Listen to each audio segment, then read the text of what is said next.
Psychologists are now saying we need to spend as much time planning what we're going to do in our golden years as we spend planning how much we'll need, how much money. Here to help, Dr. Catherine Smerling, a psychologist. Great to hear you, have you here. Really appreciate your coming in. Pleasure. I want to start with this idea because I think this is a pressure cooker for families right now. A lot of people had to extend their retirement deadline. Maybe they plan to retire at 65, maybe at 70, and they can't do it. They're continuing in the workplace. How do you deal with that feeling of, ugh, I gotta keep going every single day? What do you do? All of the turmoil of the last 10 years has been very, very hard to absorb. There are so many people that have lost a lot of money. It's true. And so many people that have to continue working because of the economic turmoil. So they're not alone. And I understand how painful it is to have your dreams squashed. But there are other dreams that come with it. And it's not such a bad reality to use that as a transitionary time to your future retirement, where you have a lot more time to real retirement.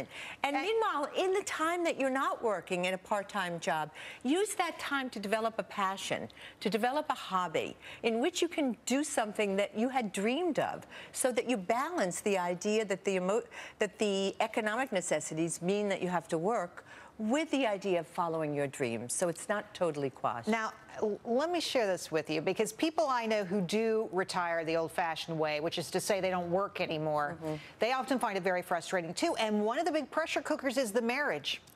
Yes. People have to prepare for a marriage that has a retirement in it, as well as they have to put...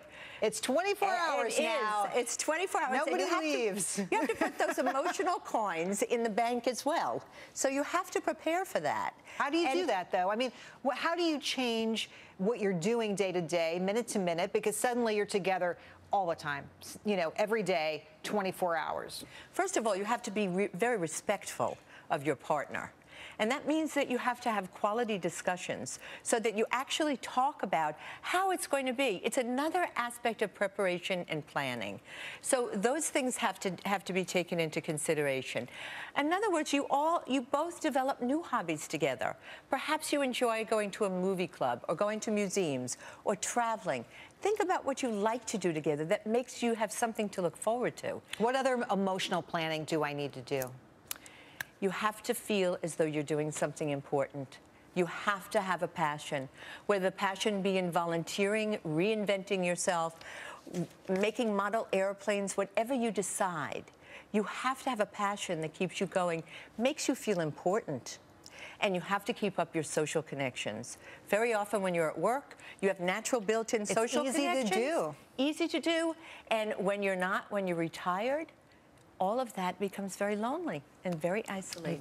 You can't live that way. You've got to have friends and family around. Dr. Smerling, thanks for coming on tonight. Great to see you. Thank you very much.